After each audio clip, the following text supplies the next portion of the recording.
The man across from me leaned toward the woman beside him and switched to Spanish. He said my shoes looked older than half the computers in the building. She probably bought the suit when people still used fax machines. Elena barely moved her lips when she said it. My hand tightened around the handle of the leather bag resting against my ankle. Mrs. Carter, are you comfortable, or would you like us to turn up the air? I'm comfortable, thank you. And Helen is fine. Mark smiled as though I had passed a small test. Then he glanced at the resume he had not looked at since I entered the room. I see you've been out of the workforce for almost 4 years. What made you decide to return now? There were several answers I could have given. The truest one was folded inside a hospital envelope on our kitchen counter. My husband and I are doing well, but I miss useful work. I spent most of my life solving problems people didn't notice until something went wrong. That's a good answer. In Spanish, he added that older applicants always said they missed being useful. Elena looked down at her legal pad instead of laughing. Can you tell us about your experience reviewing medical claims? I reviewed authorization records, discharge summaries, and billing disputes for 12 years. Before that, I worked directly with patients. Directly with patients? In what capacity? My eyes went to the last line of my resume. I had written patient services because it was easier than explaining everything that came before it. I helped families understand paperwork, treatment schedules, and discharge instructions. That answer was not exactly a lie. It was simply the narrowest doorway into a room I had kept locked for 17 years. This position moves quickly. We handle hundreds of records each week, and the software changes often. Software changes. Accuracy doesn't. I learn systems by understanding what they are supposed to protect. For the first time, Elena looked directly at me. Mark leaned back and tapped his pen twice against the table. Let's say a claim is denied because a procedure code doesn't match the physician's notes. What would you do first? I would verify whether the code was entered incorrectly or whether the notes failed to support it. Then, I would check the authorization trail before contacting anyone. Why before contacting the provider? Because people answer differently when they think they're being accused. I would rather know whether I have a question or a correction. Elena wrote something down. Mark looked annoyed that the answer had gone better than he expected. You understand this is an entry-level salary. I understand the posted range. In Spanish, Mark said someone my age would probably accept less for health insurance. Elena's pen stopped moving. The salary range is fixed for the role, Mark. Of course. I was only explaining the level. A folder near his elbow carried a yellow note with another applicant's name. Beneath it, someone had written Victor's niece in blue ink. Is this a newly created position, or am I replacing someone? It's an expansion position. We're interviewing several qualified candidates. He answered too quickly. The same instinct that once made me check a dosage twice told me that the sentence had been prepared before I arrived. Would anyone like coffee or water before Victor joins us? Water would be fine. Thank you. Mark stepped into the hallway to make a call. Elena poured water from a glass bottle and her hand shook enough to tap the rim of my cup. Your answer about questions and corrections was good. It took me a long time to learn it. Do you speak any languages besides English? The question rested between us. Her eyes did not leave my face, and I wondered whether she had noticed something in mine. I know enough Spanish to help with basic paperwork. Enough to understand a conversation? Before I could answer, the door opened. Mark returned with a broad smile and a tall man carrying a paper cup. Sorry to keep everyone waiting. I'm Victor Hale, Operations Director. Helen Carter. It's nice to meet you. Victor gave my hand one quick squeeze without sitting down. In Spanish, he asked Mark why they were still interviewing people. We need enough completed interviews for the file. This one won't take much longer. Elena closed her eyes for half a second, Victor finally sat down and opened my resume to the second page. You worked at a hospital for more than 20 years. 27 altogether. I started in patient services and moved into claims review after my children were grown. Why leave after that long? I could have said retirement. I could have said Frank wanted us to travel. Both were true, but neither was the reason I stopped working when I did. It felt like the right time to step away. And now it feels like the right time to step back in? Sometimes circumstances change. That doesn't mean a person's ability disappears with them. Victor looked toward Mark. In Spanish, he asked whether I needed the job badly enough to tolerate the starting pay. Her husband has recent medical bills. It was in the pre-screening notes. My face stayed still, but heat climbed beneath the collar of my old Navy suit. I had mentioned Frank's surgery to the recruiter, not to them. We should keep the discussion focused on qualifications. Of course. Helen, how do you handle pressure when personal matters are demanding your attention? I separate what belongs to the work from what belongs to me. I also respect private information when someone trusts me with it. Elena looked at Mark. Mark stopped tapping his pen, and Victor took a slow drink from his coffee. That's fair. The rest of the interview lasted 11 minutes. They asked about attendance, computer skills, and whether I could sit for long periods. Do you have any concerns about reporting to a supervisor younger than you? I have concerns about reporting to someone careless.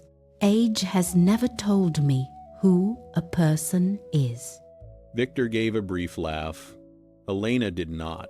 She gathered the papers into a neat stack and placed my resume on top. We'll finish the first round this week. You should hear from us by Monday.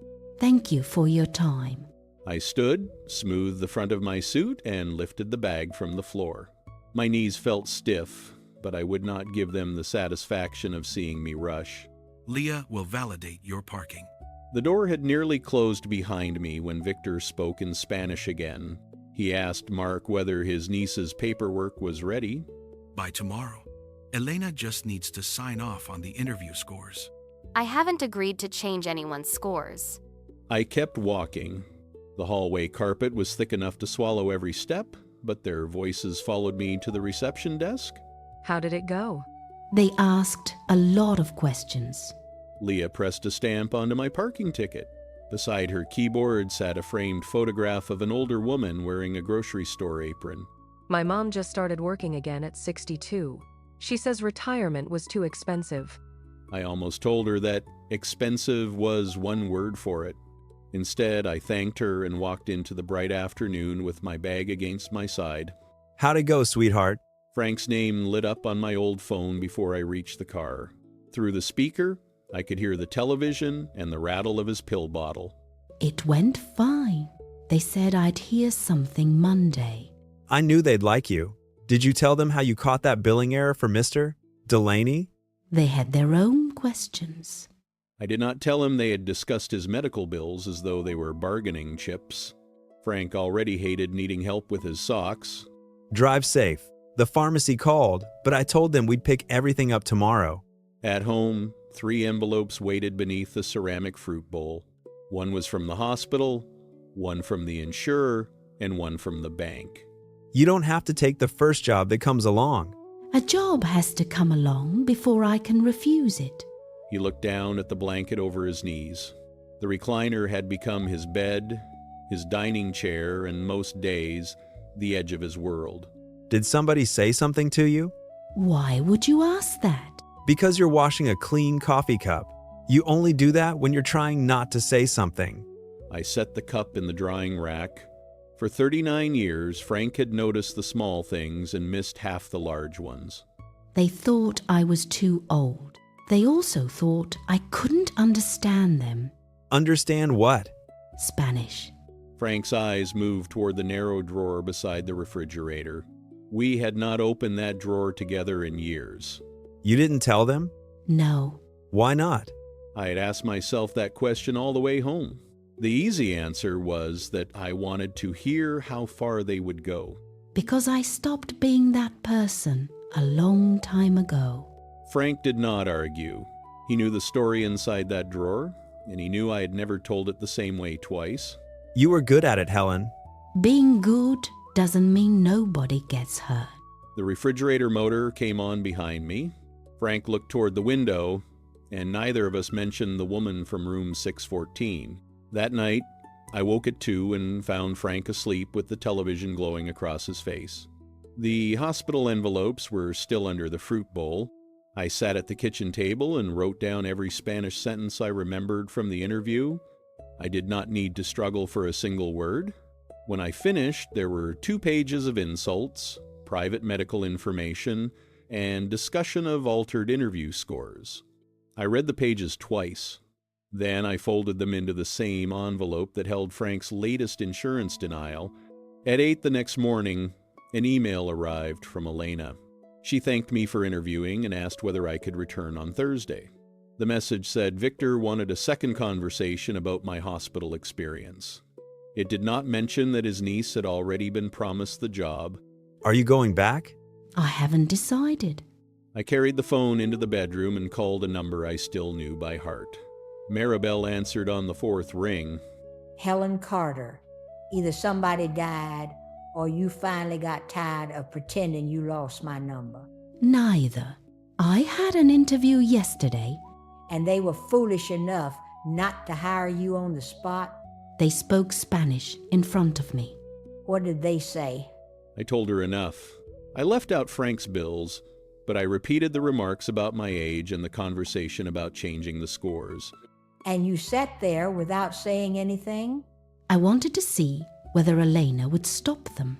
Did she? Not soon enough. You still think silence protects people. Sometimes it only protects the person doing the harm. I looked toward the drawer beside the refrigerator. Maribel had said nearly the same thing 17 years earlier, after room 614. They asked me to come back. Then go back as the whole person, Helen. Not the version that makes everybody else comfortable. After we hung up, I opened the narrow drawer. Beneath expired coupons and an old phone charger lay my hospital identification badge.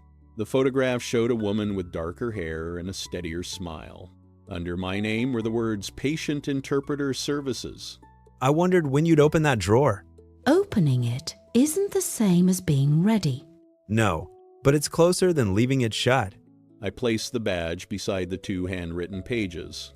For a few minutes, I simply stood there listening to the heat move through the old vents. Then I answered Elena's email.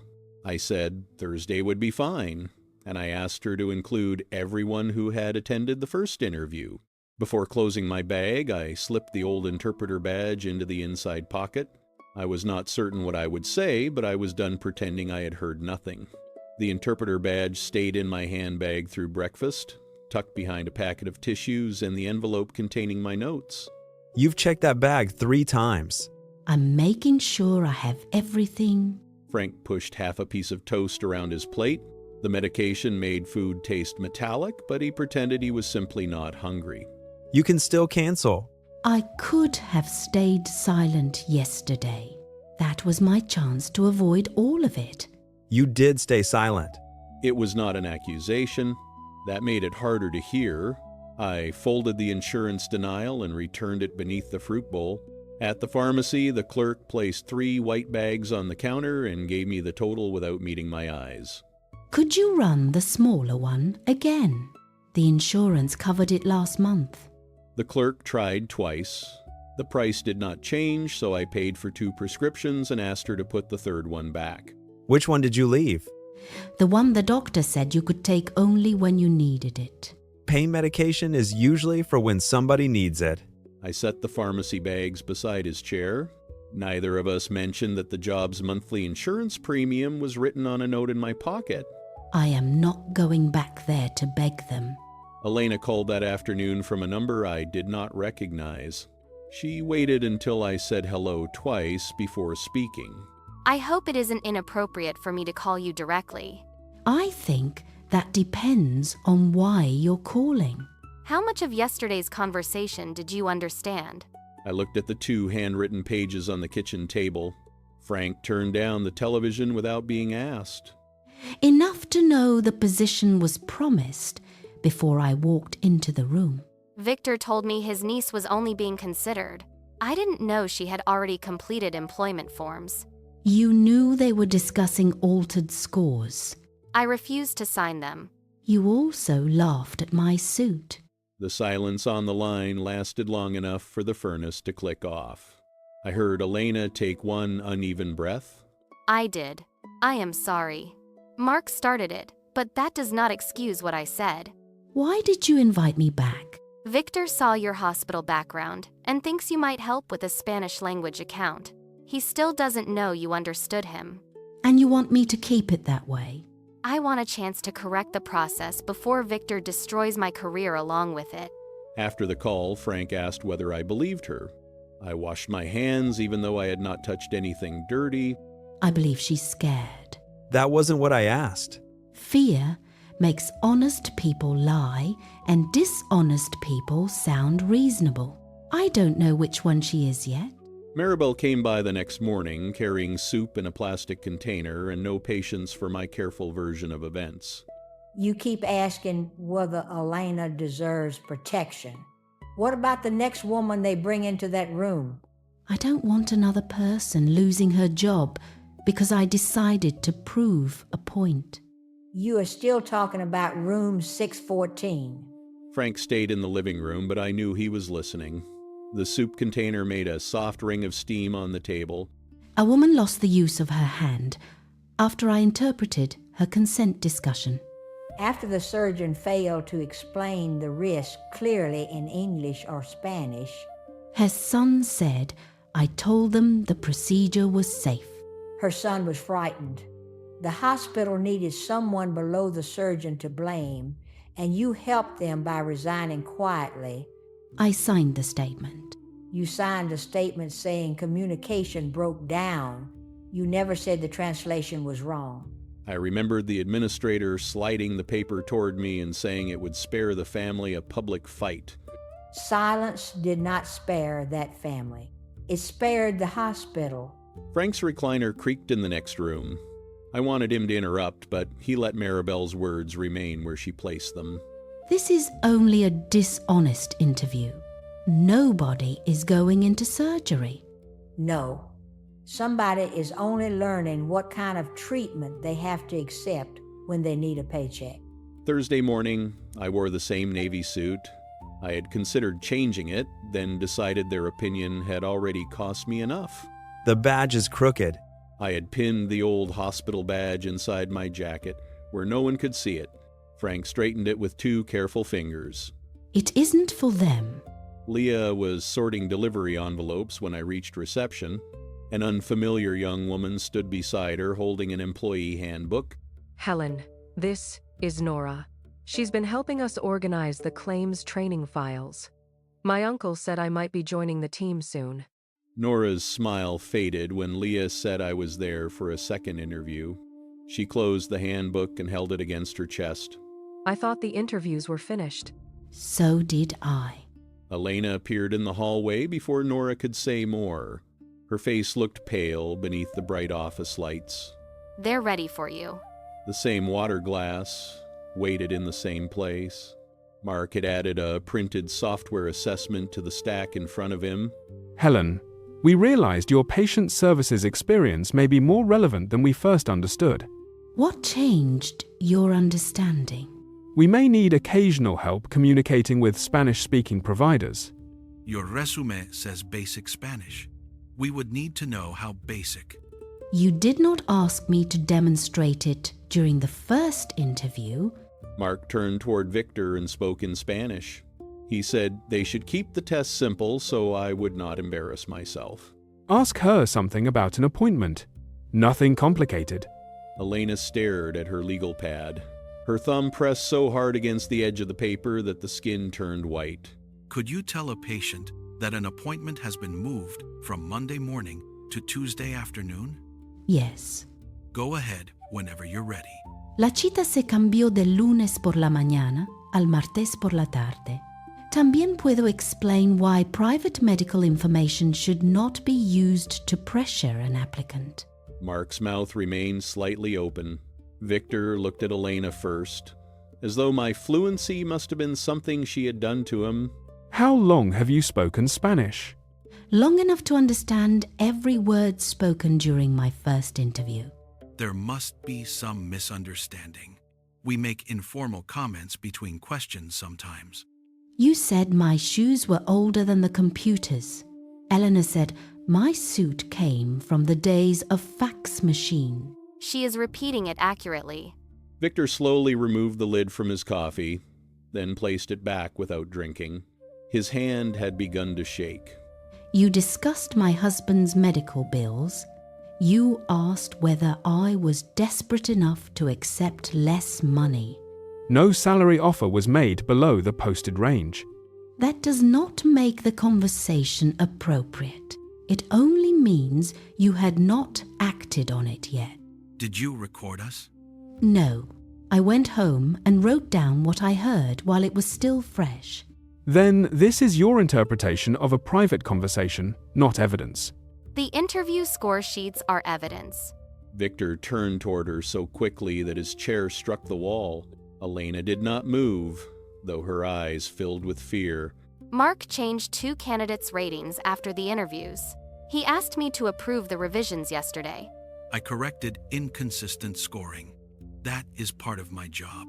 Were the corrections made before or after Victor's niece completed her employment paperwork? Nobody answered. Through the closed door, I heard a cart rolling down the hallway and Leah greeting someone at reception. This meeting is over. Elena, remain here. I requested that everyone from the first interview attend. Nora was in the lobby when I arrived. My niece is not part of this discussion. Her name is written on the note attached to the hiring file. Victor reached for the folder beside Mark. Elena placed her palm on top of it before he could remove the yellow note. You need to think very carefully about what you're doing. I have been thinking carefully since I watched you use a sick man's bills to measure how little dignity his wife could afford. The words struck harder than the insults had. I looked down at my hands and saw the pale line where my wedding ring rested. I came here for honest work. I did not come here to help you punish one another. Then leave before this becomes a matter for our legal department.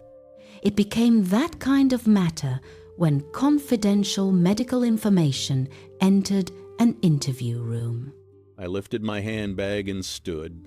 My legs felt weak, but my voice had stopped shaking somewhere around the word confidential. Uncle Victor, what employment paperwork were they talking about? Nora stood in the open doorway with the employee handbook still against her chest. Leah was several steps behind her. This is an internal personnel matter. Go back to reception. You told me the position was open because the selected applicant withdrew. Nora, none of this is your fault, unless you knew other people were being interviewed only to complete a file. I didn't know. I thought I was replacing someone who had turned it down. Victor told her they would discuss it later. Nora set the handbook on the table as though it had become too heavy to hold. I don't want a job somebody else had to be humiliated for. Nobody was humiliated. This has been exaggerated beyond recognition. I was in the room, Mark. Recognition is not the problem. Elena removed her identification card from its blue cord and placed it beside the folder. Victor watched her without blinking. I copied the original scores and the revised versions. I sent them to the ethics mailbox before this meeting. You transmitted confidential hiring documents without authorization. I reported suspected misconduct through the process printed in our own handbook. Nora stared at her uncle. Mark began gathering loose papers, though none of them belonged in the same folder. I will provide a written account of both interviews. I will include only what I personally heard and observed. You may find that making accusations can affect future employment references. You have never employed me, Victor. You have nothing honest to say about how I work. For the first time that morning, I felt no need to explain myself further. I walked past Nora and into the hallway. Should I call someone to walk you to your car? No, thank you. But you may want to write down what you just heard before anyone tells you it happened differently. Leah reached for a notepad. Behind us, Victor closed the conference room door with enough force to shake the glass wall. Helena caught up with me near the elevator. She no longer wore her identification card, and her hands were empty. They told me to leave the building until the review is finished. I'm sorry. Do not apologize for making me answer for something I did. The elevator arrived, but neither of us stepped inside. Helena reached into her coat pocket and handed me a folded sheet of paper. This is the original score summary. Your rating was the highest before Mark revised it. Why are you giving this to me? Because they may decide I am the easiest person to blame, and I need one copy somewhere, they cannot take it. Her name appeared at the bottom beside an electronic timestamp. Mark's revised sheet had been created 23 minutes later. Did you know they used Frank's medical information before the interview? No. Mark added the recruiter notes to the file. He was not supposed to include the reason you needed insurance. The elevator doors opened again. This time, Helena stepped inside, holding one arm across her stomach as though she felt ill. Helen, there is one more thing. Victor asked me to find out why you stopped interpreting. How would he know I ever did? He requested your old hospital personnel file through a former administrator he knows. The doors began to close. I caught the edge with my hand, and the elevator opened again with a soft warning tone. What was in the file? A complaint from the family in room 614 and a later review stating that your translation had been accurate. I kept my hand against the door until the warning sounded again. For 17 years, nobody had told me there had been a later review. Are you certain that is what it said? Victor printed the summary this morning. He wanted to use the complaint to make you withdraw if you caused trouble. The doors finally closed between us. I stood alone with the score sheet in my hand and the old badge pressing against my ribs. In the parking lot, I called Maribel. When she answered, I asked why she had never told me there was a report clearing my translation. I looked back at the glass building where Victor had just threatened me with a past he knew better than I did. Then I need to see the original file. I stayed in the parking lot and called the hospital records office from my car. The woman who answered said personnel files older than 10 years were stored off-site. I need every document connected to a complaint involving room 614 and my interpreter identification number. She asked whether the request involved a lawsuit. I told her it involved 17 years of believing something that might not have been true. She gave me a form number and warned that the search could take weeks. I wrote the number on the back of the altered interview score sheet. Frank was still in the recliner when I returned home. One pharmacy bag sat unopened beside him, and the afternoon news played with the sound off. You found something. There was a later review. Elena says it cleared my translation, but Victor got a copy before I ever knew it existed. Frank removed his glasses and pressed his fingers against his eyes. He looked relieved first, and then ashamed of looking relieved. I should have pushed you to ask more questions back then. You asked. I told you I wanted it over, and you believed me, because believing me was easier for both of us. He looked toward the narrow drawer where the badge had been hidden. The heating vent clicked beneath the window, filling the pause between us. I thought leaving the hospital would help you sleep again. It helped me stop talking about it. That was not the same thing. Maribel arrived before dinner with a cardboard file box from her basement. She placed it on our kitchen table and brushed dust from the lid. I kept union newsletters, meeting notes, and every memo I was told was no longer important. Near the bottom, she found the name Janet Cole beside the words compliance review. Janet had retired 2 years after I left. Janet was difficult, suspicious, and impossible to charm. That made her one of the few people in that building I trusted. We found Janet's number through an old retirement directory. She answered with a voice sharper than I remembered and asked me to repeat my name. Helen Carter from Interpreter Services. I remember the case, though I doubt the hospital wants me remembering it aloud. Was my translation found to be accurate? Yes. The independent reviewer compared your notes with the recording from the consent consultation. Your interpretation was accurate. I lowered myself into the kitchen chair. Frank gripped the arm of his recliner, and Maribel closed her eyes as if she had been struck. Then why was I never told? Legal settled with the family. The surgeon left, and you had already resigned. Someone decided reopening your case served no institutional purpose. It would have served a purpose for me. I know that now. At the time, I signed a closure memo and assumed human resources would send you the findings. Janet promised to write a statement and request her archived correspondence. She did not apologize more than once, which made the apology easier to believe. You carried their unfinished paperwork like it was a confession. I walked into the bedroom and shut the door, not because I wanted privacy, but because I could not stand being watched while the relief arrived. I had imagined innocence would feel clean. Instead, it felt like discovering that half my life had been arranged around a chair nobody required me to sit in. Can I come in? Not yet. Please just stay where I can hear you. The corporate ethics investigator called the next morning. Daniel Brooks spoke slowly, as though every sentence had already been reviewed by someone else. We received Miss Ruiz's report and supporting documents. I would like your account of both interviews in your own words. Will Victor or Mark receive my statement before they give theirs? No. Their interviews are being conducted separately, and both men have been placed on administrative leave.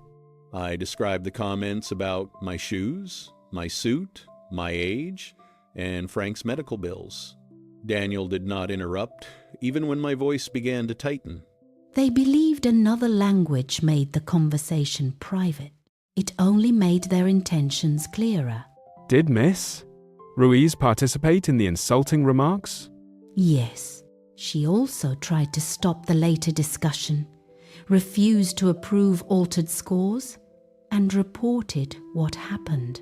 Daniel asked whether I wanted compensation, employment, or a written apology. The choices sounded too neat for what had happened.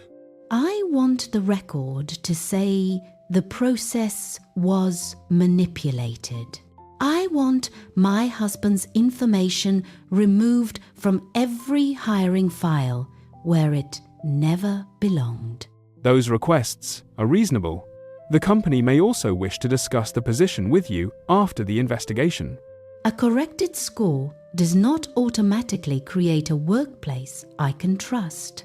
Mark told the investigators that the Spanish comments were harmless, stress relief. Victor claimed he had never promised Nora anything beyond an interview. Nora provided text messages in which Victor told her not to worry about the other applicants. Leah submitted notes she had written immediately after the meeting. The evidence does not support Mr. Hale's description of the hiring process. He did not tell me what would happen to them. He said personnel decisions were confidential, the same word Victor had used when he wanted me silent. Elena asked to meet at a diner near the highway. She arrived early and had already torn the paper wrapper from her straw into narrow strips. They confirmed the scores were changed. They also confirmed Mark accessed recruiter notes he had no reason to open. Are you going back to work there? They offered to reinstate me after a formal warning. I told them I needed time before I decided. I keep thinking about the first joke. I could have stopped everything before it became a second one. You could have. I also could have told you immediately that I understood. Those were not equal failures. The waitress refilled our coffee and left the check face down between us. Elena did not ask me to forgive her, and I was grateful for that. I believe your apology. I'm not ready to make the memory smaller so either of us can feel better. You shouldn't have to. She paid for her coffee and left a larger tip than the meal required. At the door, she turned back but decided not to add another apology. I watched her cross the parking lot alone. Accountability had not made her innocent, but it had stopped her from asking someone weaker to carry the blame. Nora sent me a handwritten note a few days later. She said she had withdrawn from the position before the company could make a decision. I believed my uncle was helping me get an interview, not removing the need for one. I am sorry my name became part of what happened to you. She did not ask me for reassurance. At the bottom, she wrote that she had accepted a temporary records job somewhere else. Sounds like she wants to earn the next one. The company mailed its findings in a thick envelope. It confirmed policy violations involving hiring records, applicant privacy, and undisclosed family influence. A separate letter offered me the original position at the top of the posted salary range. It also included 6 months of medical premiums. That would cover the prescriptions and most of the therapy visits. I know.